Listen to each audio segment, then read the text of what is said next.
Hey, greetings, fellow Slaying agents in the wild. Welcome back to another episode. It's been a little quiet on the shout-out home front, so there's no reason to spend a whole lot of time in the intro. I will say, though, don't be a stranger to our YouTube channel over at Roll20. Drop me a comment, because you know what? I live for the intros, to give you guys your shout-outs and to interact with one of you, so let me know. All right. Let's warm up our dice and top off our glasses. Roll20 presents episode 3 of our homebrewed scenario, Playthings. Enjoy.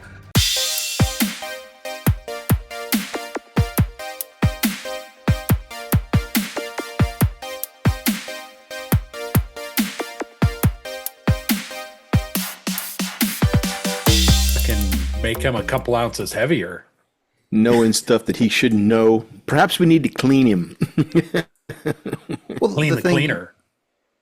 The thing is, and I wanted to wait till Sam jumped on too, but it's always been a point where, as time has gone on, the cleanup has been less and less. Yeah. You know, like it's been more of, oh, call Heisenberg, he'll clean up the place for you. You know, call the agency, they'll get it handled, and then eventually. I was thinking, we got to like bring this in sharpen the focus of this. So, Yeah, but we're not equipped to do all this cleanup, man. no, and there are times when you can clean up, and there's times when you need to call. Great. But We'll he's fucking talking burn about everything. the stuff that got left behind, things that Everything is on fire. All of us have matches. It's like, well, now you could talk to Johan and let him know why, fucking Rohan. so he can pass it whatever on the fuck to his the name to the is. Pope. Fuck that guy. Coming in all hot, giving us attitude. Yeah, each took a high offense to that and started giving it back to him. I actually like that. I was, in my And that with O'Rourke too. Anytime someone of authority gives it the least a bit of shit, I'm like, well, cool, man. Yeah. It's always been my thought that because of each's background, that he's more decisive. Like I know there's times that you'll say, hey, what would each do in this situation? Would he actually just take this guy out? Or I'm like, yeah, absolutely. He's the type of guy that would put the jack blade against somebody's head and just walk away, Yep. because that's the most direct route. Is just, okay, this seems to be the problem. Well, the finger's kind of frayed up. It's this way. Okay, cut off the hand. Problem solved. Now we don't have to go any further. Finger's no longer a problem. Neither are the other he's fingers. torn between two lives, basically, from the old ruthless type one to also having a family life, to forsaking all the family stuff to make sure they're safe, to then getting that fucking lycanthropic wolf spirit in them, urging him to fucking clean up the neighborhoods. And now that he's free of that, apparently, now he's sort of lost it. And he's a man of many faces, especially after doing this, worrying about family to fucking confronting giant monsters hand to hand. Like I would even think that he's different than he used to be, though, too, because of the lycanthropy no longer being in him. the rage. Yeah. Yeah, like after having gone MIA and then coming back and just feeling this whole torrent of stuff going through him, and then his son Kage coming back also, I would just think that he would be put together in a different way now. Where when he first got on the scene with the agency, he had just left that lifestyle and he was trying to do right. He was trying to do the things that needed to be done, but he was kind of hesitant in like taking somebody out because honor wise. But I think that what we've seen through acquired taste and borrowed souvenirs and stuff, and even during Science and Signs, that he would be ready just to, that's it, let's just take this out. And It's the people who deserve it. Like in the previous one, where he just let the Yeti get that guy. It's like, well, yeah, he was a piece of shit. He fucking killed his father, you know? yeah, But then he'll also go out of his way not to kill a guy, a mentally disturbed guy who's trying to attack him with a screwdriver. You know, so it's one of those things like, it's only if they deserve it. That person could only be perceived as a threat if you allowed him to be a threat. I'll remove myself from the situation, and then he's not a threat anymore. Whereas the Yeti is a predominant threat, and so was Holloway. These people were threats, and so taking them out is not a problem. Yeah. But using them specifically as bait. yeah, Like, here you go. yeah. Like, I mean, dangling one shitty fish in front of a bigger, shittier fish, just so you can get, like, let them thin their own ranks down or taper themselves down so you can then get the attack on somebody. let's see if his bullets work. Yeah. All right, well, let me lead us in, and we'll see how you feel about Johan. We don't like him. F that guy. Greetings, fellow slingers. Welcome back to World Hard 20. It is I, your trusted handler, Brian, with me, the hard slingers of yore. Fucking stick it in your Richter. Yeah. Tony, are you there? I'm here. I am here. Wake up. I'm woke. Let me hear you. No, I'm not woke.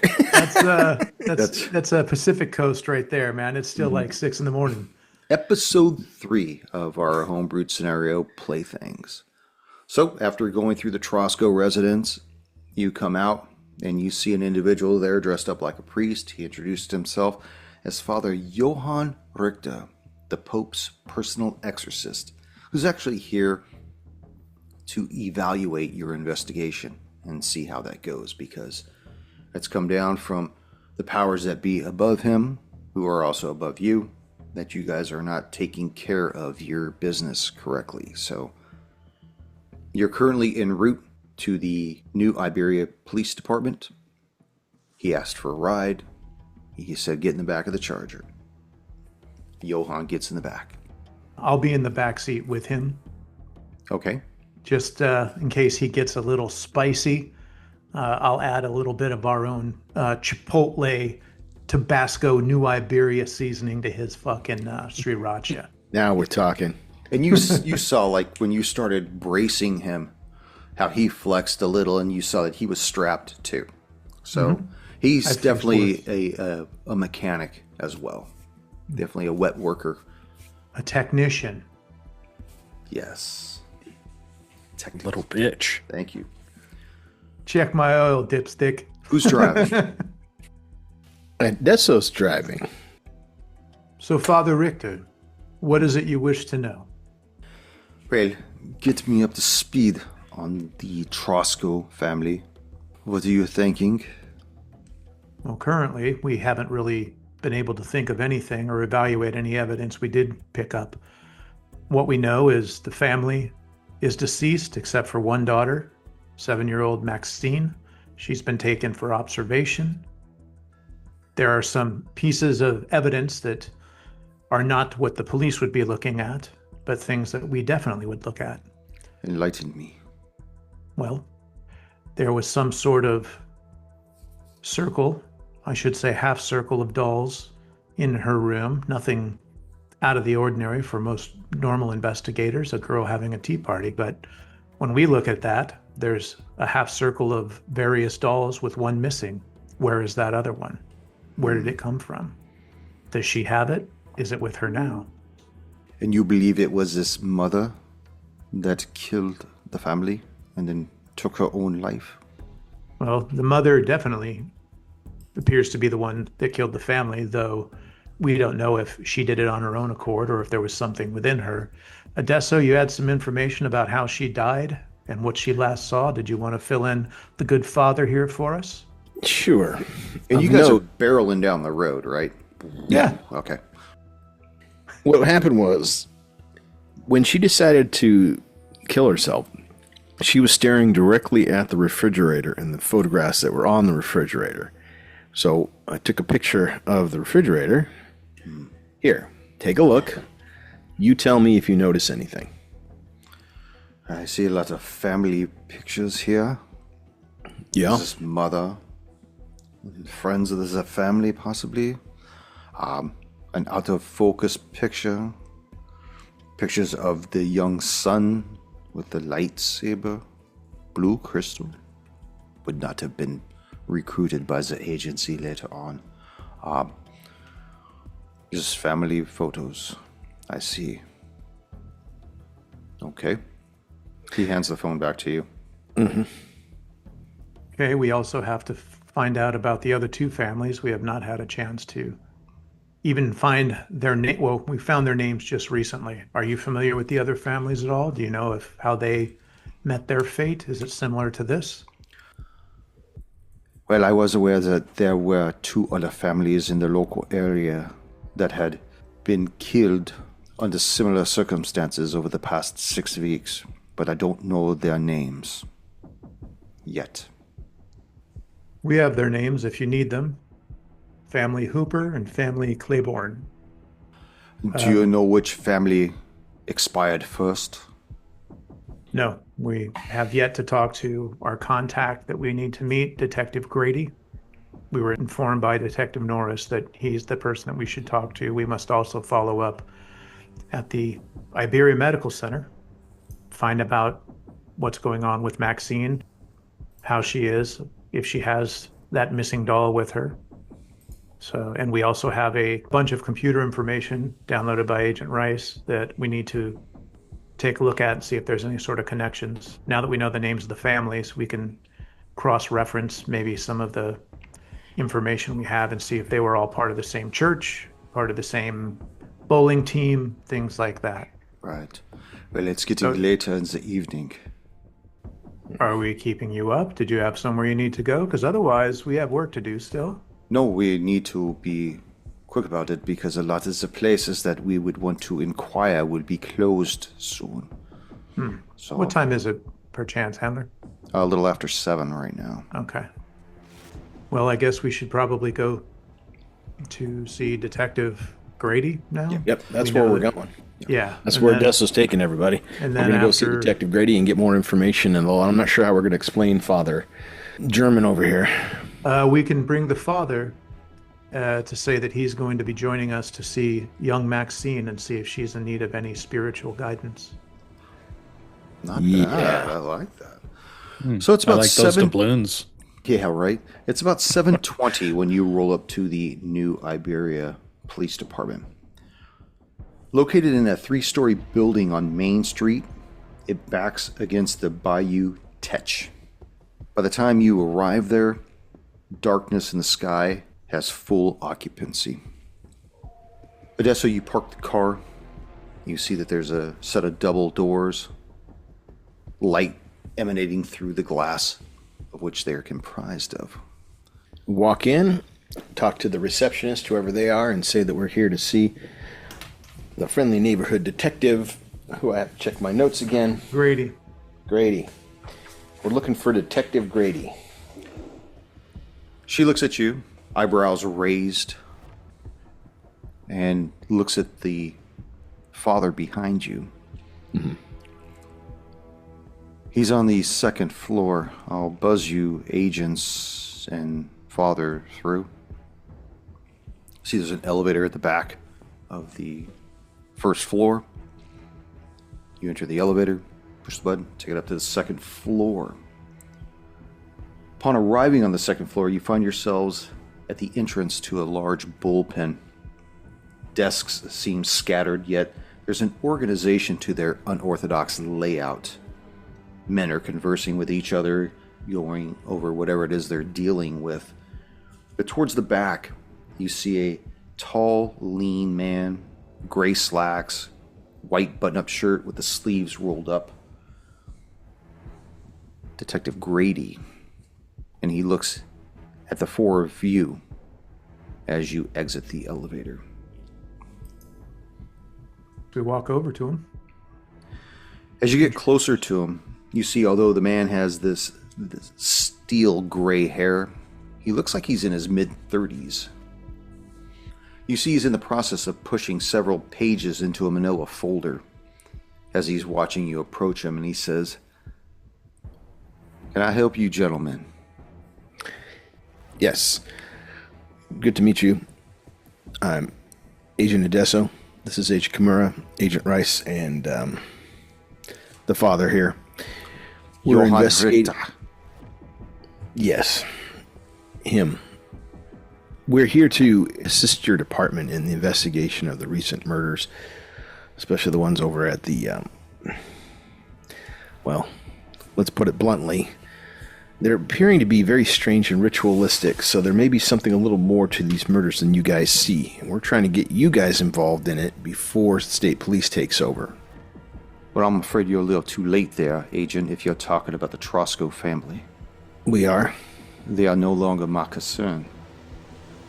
This case, it's already been handed over to CID. Besides, it's a dead-end case, and now it's Inspector Lang's dead-end case. As are these. He's waving the manila in front of him. And if you want to follow me, I'll show you to Inspector Lang and introduce you for... Is he also taking over the Hooper and Claiborne cases? I'm not at liberty to say that. I know that he's picking up where I left off with the Trasco case. May I ask how you agents know about the Hooper family and the Claiborne family? The agency has been keeping tabs on some of the unusual activity in this area. What appears to be 3 serial murders in the same area and within 3 months has drawn the attention of our unit. Nobody said they were serial murders. Just simple...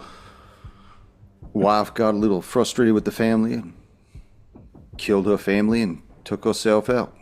That's why we're here, to make sure that we look at the evidence and show that it's obviously not one of these serial things. We just want to tie up this end before hopefully someone doesn't leak this and the people of New Iberia are worried about some serial killer. We want to make sure there's nothing to it, which I'm sure you guys have already done, but we haven't heard any of the information other than the names of the family. So we would appreciate maybe some time to talk with you about these previous families, and we can put together that they're not together.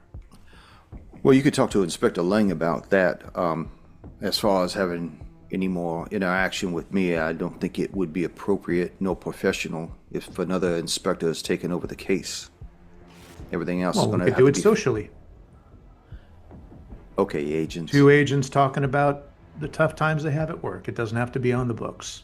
No names need to be attached if you prefer it that way.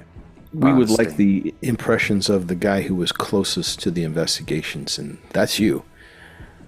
Do you have a business card where I could follow up with your agent in charge? Well, budget's tight at the department, and we've just been relocated to a new division headquarters. Unfortunately, we don't have cards at this time. But you are free to inspect my ID if that be your pleasure. I can give you a phone number to contact us, and I hold up my cell phone. Yeah. Here's my card. He hands you one of his business cards. Why don't you follow me and I'll take you down to where CID is holed up. Understood. What's the jurisdictional hook that they used to take this from you guys? They took it over under the pretense that they want a rapid solution to this problem. That's enough? He tell me what to do. My police chief says do this. I do it. No, I understand. Sometimes the agency has the reputation for being a little stompy. Well, they're going to want to know other people's... why it is that the feds are here when they haven't been invited. So far, from my understanding, this hasn't crossed state lines. You're correct. That you know of. You're correct, and from your perspective, we have a couple other things that we have to be concerned with, but I do understand that oftentimes that the agency is not welcome, especially when we choose to insert ourselves into someone else's investigation. I'm very cognizant welcome you of that. if I was still running it, but it's not my choice anymore, agents. No, I understand. Would you do us a favor? Just give me your impressions, just 2 law enforcement guys talking it out. What do you think is going on here? Because the information we get is highly filtered and not as candid as we would like. Roll a d20 against my d20. Just so you know, I rolled a 19. I rolled a 3. As you're asking him this, you hear from behind, about the middle of the bullpen, a voice call out across the bullpen. Detective Grady, is that the rest of the data I asked for? As you turn around, you see a thin Asian man in a charcoal 3-piece suit standing in front of an open door to a conference room. And he points at Grady and the envelope that he's holding. Grady holds up a finger towards him. I'll be right there, Inspector Lang. I was just going over some parking permits with these 4 individuals. Don't keep me waiting. The door closes. You know, agents, like I said, I don't want to get in trouble. I'll just go and introduce you to Inspector Lang. He seems like he's a pretty good guy. Pretty thorough. Okay. I thought you'd said Inspector Lang. I did say with your accent, it's Ling, right? Lang. Yeah, Lang. I said that. Okay. I said Plum. I just, when it said it was a thin Asian man, I assumed it was Ling and not Lang. Lang. Thank you. You're making fun of the way I say orange. All right, well, let's introduce us to Inspector Lang. Grady starts walking towards that door with the 4 of you in tow. He knocks on the door and then just opens it without waiting for anybody to say anything. And you can see that the conference room has become a makeshift command post for 2 individuals. The thin Asian individual wearing the dark suit, who was introduced as Inspector Lang, and you see a chiseled Hispanic woman. They're both sitting at a glass-top table in front of a bulletin board covered with notes and pictures. Grady walks in and drops the folder down on top of the desk and jerks a thumb towards the door and says, "The FBI are here for you now, Inspector Lang. They want to be read in on the Trasco case. Agents, this is Inspector Jason Lang and Forensic Specialist Maria Octavo, Louisiana State CID." Lang looks at you 4 and turns to Grady and says, "That'll be all, Detective." And without anything else, the detective leaves the room, leaving you 3 agents and Richter in the room. Well, agents and Padre, what could I do for you? Well, we're investigating this case and 2 others, and several other cases that don't concern the immediate investigation. They all appear to be related, so we wanted to get your impressions and take a review of the evidence on this case to find out if we can find a motive. 3 people that didn't have a reason to go insane suddenly do pick up a knife and kill themselves after killing their families.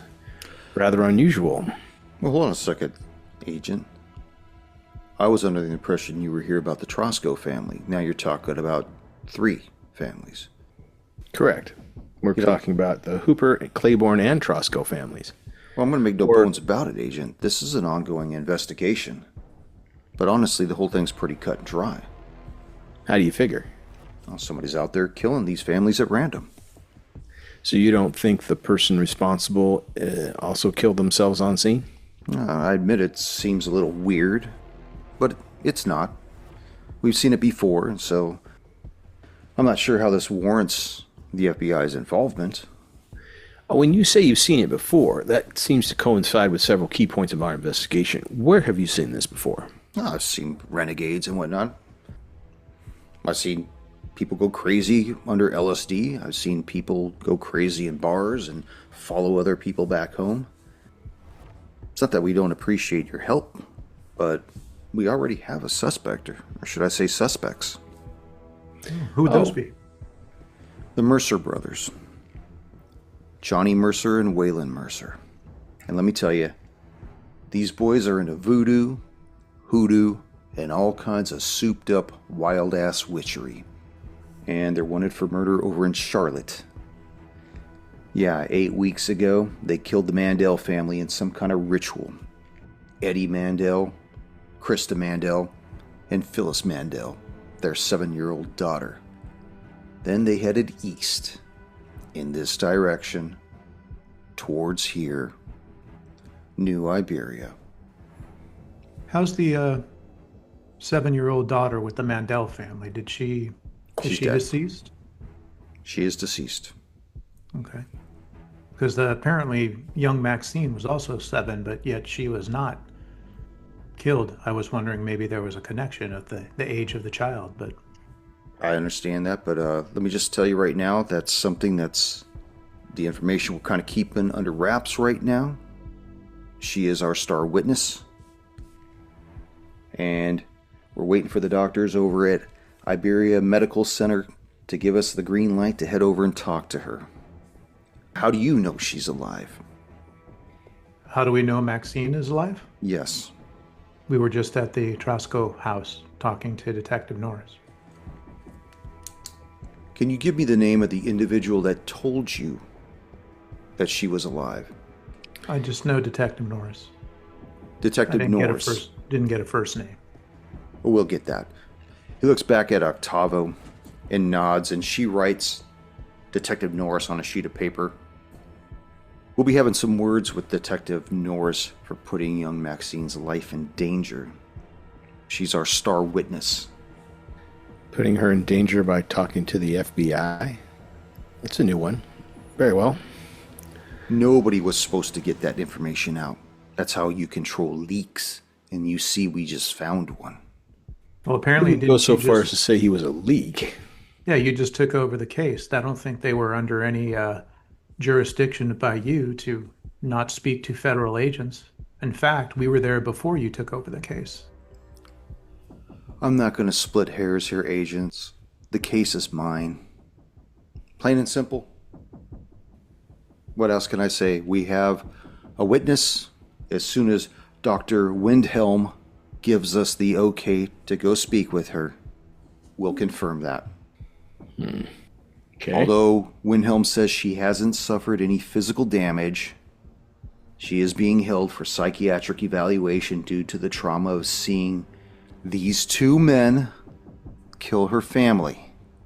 Do we have any other problems with this, agents? Well, I'd like to speak to Miss Octavio. Miss Octavio, do you have a moment I can ask you some questions? If you are the forensic specialist? She looks up at Lang. He looks at her and just kind of nods. Take it outside, Maria. She stands up to leave the table and goes towards you to gesture to go out into the bullpen. Okay. Father Johann Richter follows you also. Oh, okay. They close the door. What could I do for you, Agent and Padre?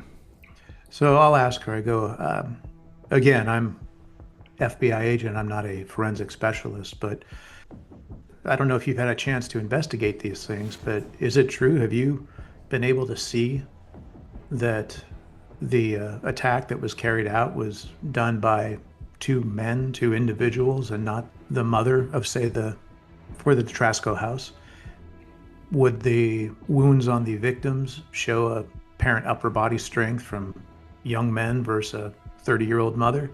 What are your thoughts on this? And I hope you don't, I'm not trying to be crafty here, but I wanted to get your opinion potentially away from Inspector Lang because he seems a bit stern, and I don't know if he would allow this kind of questioning. Well, Inspector Lang and I are on the same page. I'm going to tell you that right now, Agent. We've worked together for 6 years. We work very well together. And as far as the amount of force that was used to kill these individuals, it would seem as though... I'm sorry? Children, sorry. Go on. Yes. Children. It would not have taken a lot of force to do what was done to the bodies. I spoke with Dr. Angus Barkley, the medical examiner who examined all the bodies, and he's come to the same conclusion that I have as well, that the majority of all of these perforations were done to the upper soft tissue of the torso and the neck, and that would not require a lot of force. The only one that would have required a lot of force would have been the father. And from what I've been able to gather and what Dr. Barkley had said was that it would take someone with immense strength to get through the father's upper torso region. He was very well endowed muscular-wise. And so I have a hard time believing that a frail middle-aged woman could do this, let alone do it by herself. We're both under the same thought that it would require two men to control a family of four. Okay. I was going to ask if there's any evidence of two other figures, footprints, and fingerprints or stuff like that around the house. Well, there's a lot of smudging throughout the entire crime scene. From the way that the Mandel family was killed, and we know the Mercers are good for that. And then we have the way that the Trasco family was killed, and the Hooper family, and the Claiborne family. We see a pattern. And the pattern dictates that it was these two individuals and that they're both good for the crime. She says that. We go back inside the room with Rice and Odesso, and Lang watches as each, Father Richter and Maria, leave the conference room. The door closes and he looks at the two of you and he says, I'm a little hazy, agents. Hazy on what? So let me understand this, agents. I give you a witness. I give you a pattern from two suspects that have run this course. And you still seem to think that... What? That the little 7-year-old girl was responsible for this? I don't understand. What? Tell me what you think. Well, at this particular point in time, she's a witness, and it's interesting that your current operating theory is that there are other individuals who are responsible for these murders. Yet, I haven't seen any forensic evidence that would suggest that there were any other persons beside the victims on premises, especially before the murders. But obviously, you have a better handle and collection over the evidence, so I'm just curious as to what it is you have. Evidence-wise?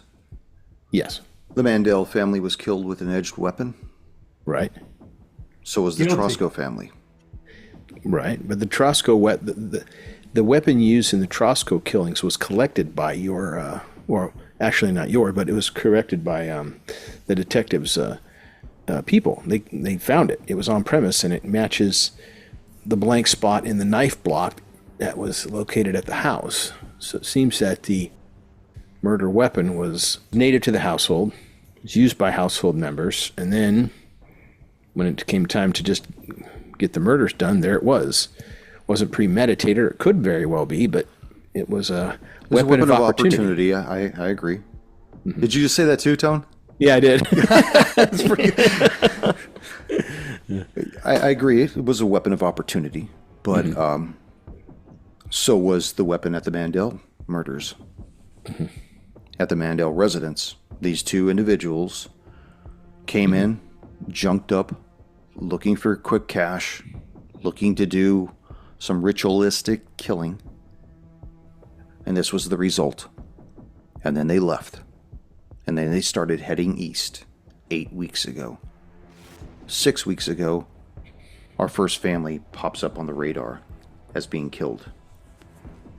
At this, he walks over to the bulletin board, and you see that there are these blown up pictures that summarize two families. He says the Claiborne family and the Hooper family. And you see that each family picture shows the family members candidly photographed doing what families do. Mm-hmm. The Claiborne pictures are of the father, the mother, the children doing all these things. They're on the phone, they're barbecuing, all sitting around a table laughing, with the youngest daughter holding her treasured doll. You see the Hooper family. Pictures are no different. Just like the Claibornes, the Hooper family shows similar instances of family members hanging out and doing family things at the beach, playing card games, washing cars, with their youngest daughter holding a doll. He starts pulling out pictures out of the folder and pinning them up on the wall of the Trasco family. And you see the murder scenes. You see the children dead in their beds. You see little Thomas on the staircase. You see Luke Trasco dead in bed. You see Amy Trasco dead in the kitchen. Lang looks at the two of you and says, This is the Mercers. Agent Lane, I must submit, I am impressed. Your investigation is quite detailed and thorough, crossing several murders and conjoining several different, what would appear at first blush, unrelated connections. Sir, did you ever have training at Quantico? We're at the state level, Agent. We do our own training here. Well, this is impressive indeed. The Bureau would be impressed. I am impressed, and I know my fellow agents are also impressed. This is very detailed and thorough. Again, I applaud your connections here. Perhaps you've been able to explore and collect information on the other two individuals. How did you tie them to the other two scenes? Those Mercer brothers. How did you tie the Mercer brothers to the two previous scenes and this one here? Pattern behavior, Agent. Got it. I see that's well documented here. Any physical evidence? We're still chasing them down. Understood. But did you recover any forensic evidence at any of the scenes that would point to the Mercer brothers as a commonality? I mean, I do see the behavior. I do see that. That's very well documented here. But anything that would just really cinch it up for a not so competent prosecutor? We're currently working on that right now, Agent. Understood. And when Maxine is allowed to be interviewed, we're very confident that she will tell us that the Mercer brothers are the ones that are responsible for this. He kind of like leans back in his chair and folds his arms. Make an observation check. Good grief. 98. Wow, a little better. Yeah, it was better than 100. Good grief. Yeah, Paulie's completely out of it. He has no idea. He's all caught up in his role. All right, sounds good. You can definitely Nothing to tell. see here.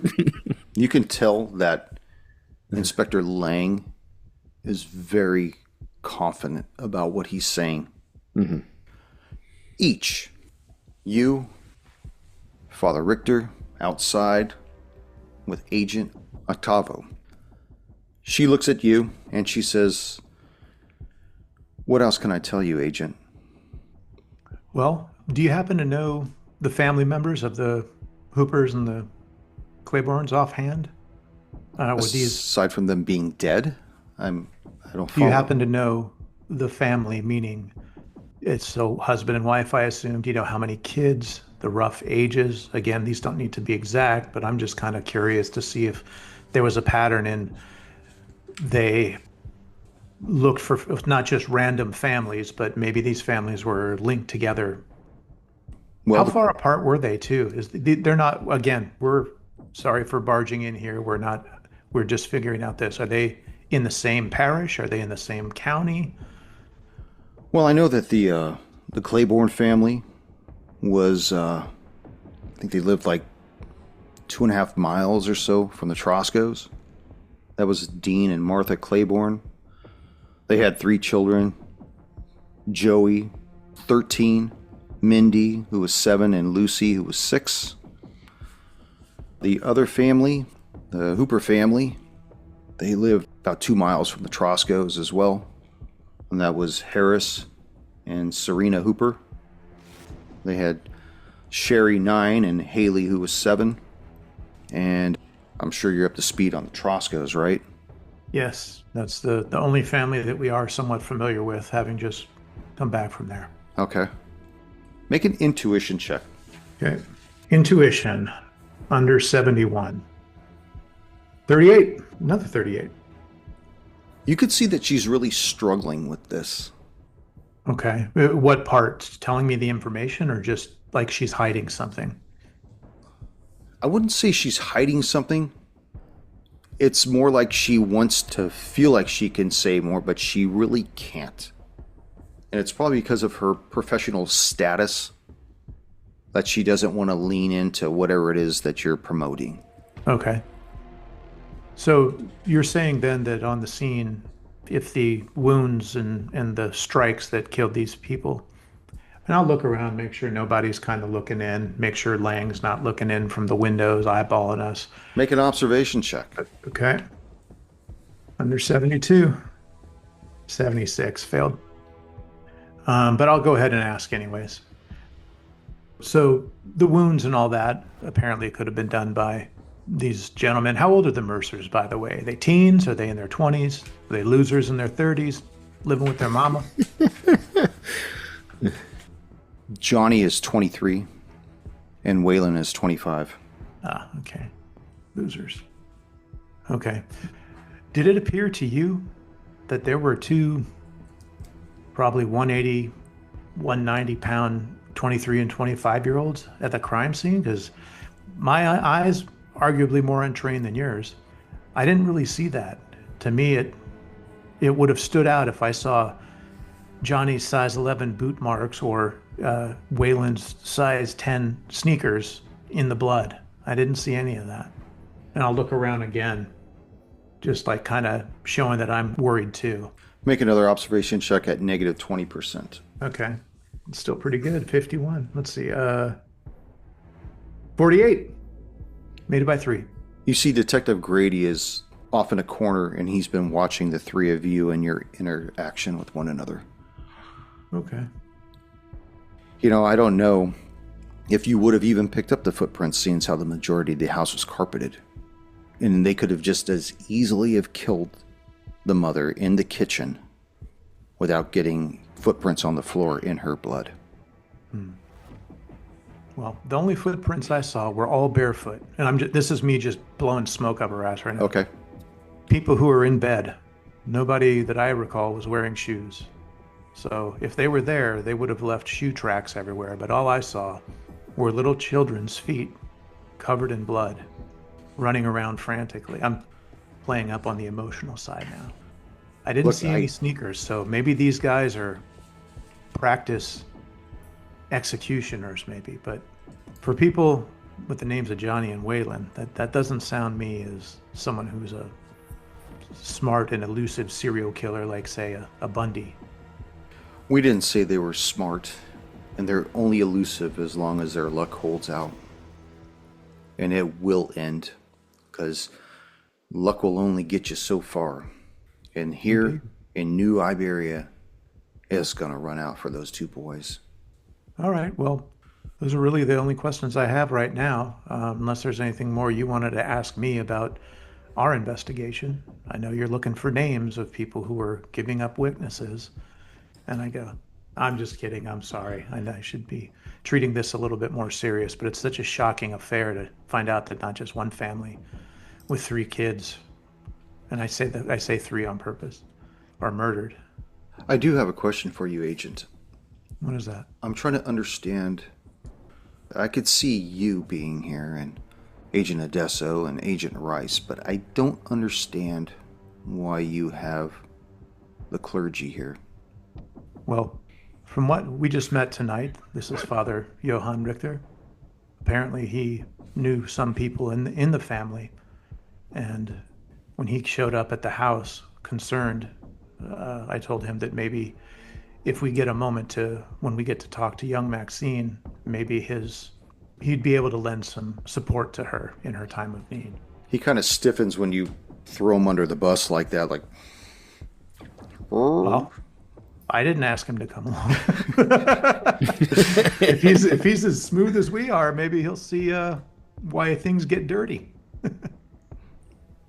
She looks at the father and looks back at you and says, "Let's get back in the conference room, Agent." Okay. She doesn't even hold the door open for you. She just goes back inside. Okay. Well, I'll open the door and hold it open for Father Johann. You're a good person. I'm glad our ancestors teamed up during World War II. Half ancestors. And that is why we lost. I gotta cut more of that shit. Jesus. So you go inside and you see Adesso and Rice are bringing their engagement to laying to a lull right now. Well, is there anything else, agents? What will it take for us to get your permission to speak with the young lady in the hospital? As soon as Dr. Windhelm contacts me, and we've had an opportunity to speak with her, I will notify you, and then you can go speak with her yourself. Is that satisfactory? Gotcha. Understood. And what was the hospital she's at? I just need the name for the file. Iberia Medical Center main campus. Gotcha.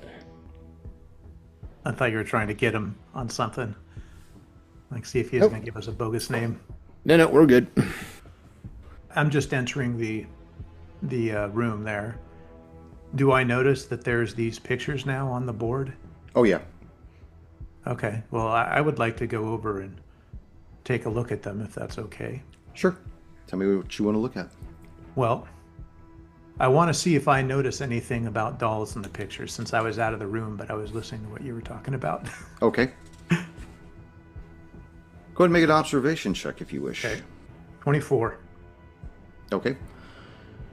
As you're looking at these pictures of the two families on the board, three families on the board actually, you notice one picture shows the mother of the Claiborne family hugging the mother of the Hooper family. Their drinks held upwards in a toast. There we go. Okay, they know each other. And there's only one picture that shows this. Tell me what else you want to scan. Well, I'd like to look at all the pictures and see. So seeing that there's the Claiborne mother hugging the Hooper mother, I'm going, okay, they know each other. I want to look at some of these other pictures and see if there's any other of the kids that are showing up in each other's pic. I know what the Trasco kids, I think, look like, but I don't know. I want to see if the kids double up in other pictures, I guess, is what I'm looking at. Got it. And that specifically, each still thinking about the missing doll. If I see any dolls in those pictures, I want to note that as well. Okay, so you're looking at the Claiborne pictures, and like I said before, you see the father, mother, children doing family things and whatnot, barbecues, sitting around the table laughing. And you see the one picture shows the youngest daughter holding her treasured doll. Which family is this? This is the Claiborne family. Okay. And it's an ugly doll. It's got ratty hair, ruby lips. Looks like it's made out of some kind of a odd off-white leather fabric. Its fingers look different sizes, and it's just strange. Like it's got two brown eyes.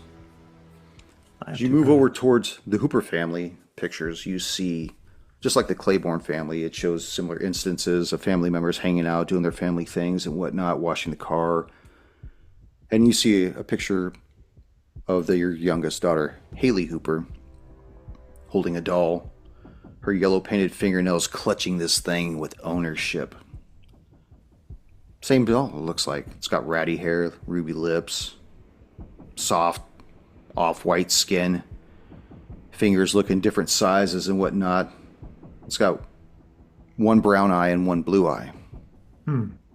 Lang stands up and gets between you and the board and says, "What are you looking at, Agent? Is there I something hadn't can seen help what you?" the other families looked like. I just wanted to see what these families were, not what they are now. Make a D20 roll against me. Okay. 18. I got an 18 as well. Roll off. Damn. 3. 1. Number 1. Ichi.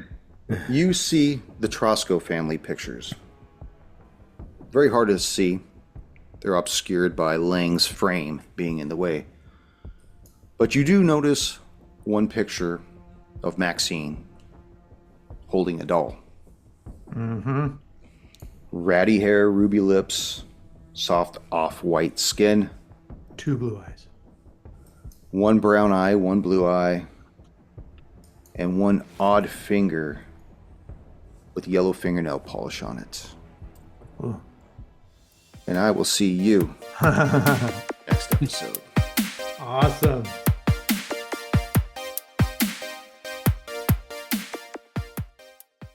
Oh, Ryder muted himself. Look at that. We can only imagine what he's saying. Like these fucking assholes. Every page turn is fuck, shit, damn, fuck. Well, while Ryder's looking, what other, I was going to ask her about the physical evidence. Did it look like there were two gangly youths or 6 feet tall brothers stomping around the places? And all that. I was going to ask her that. Yeah, Also, I don't think they were ever on premise, or else there'd be some physical signs. Nah, it's the fucking, and because the perfect example for you to ask Odessa would be, or when you were looking at the crime scene, did you see any footprints around the body where she got killed in front of the fridge? Because that's a pretty specific spot, right? Right. It's not like there's carpet that can soak up the footprints and all that. But if they were holding her up in front of the fridge and killed her, that's why. Oh, and another thing, that's why I was saying he's mentioned dolls in two of the pictures, and we're looking at a missing doll, maybe that's at the hospital with her. Right. Yeah, we need to follow up on Exactly. that. Okay, sorry, Ryder. It's okay, I'll put this on the back end. Yeah. Thank you for joining us once again on Roll the Hard 20 podcast. Remember, you can find us and subscribe to the show on Apple Podcasts, Google Podcasts, Spotify, Pandora Radio, iHeart Radio, Amazon Podcasts, and Audible. And if you like what you're listening to, be sure to leave us that 5-star rating and review. Don't forget about our YouTube channel at Roll the Hard 20. So if you're into watching and you want to help support this show, then head on over and hit that subscribe button. It really does help the show out. We can also be found in the wild on Facebook, Instagram, and Twitter, so don't forget to look for us there and check us out. You can also contact the show directly at rollthehard20podcast@gmail.com or head on over to the website at rollthehard20podcast.com, where you can download the current show directly, pick and choose past shows from our archives, or view our galleries. We've got a lot of stuff posted over there, so check us out.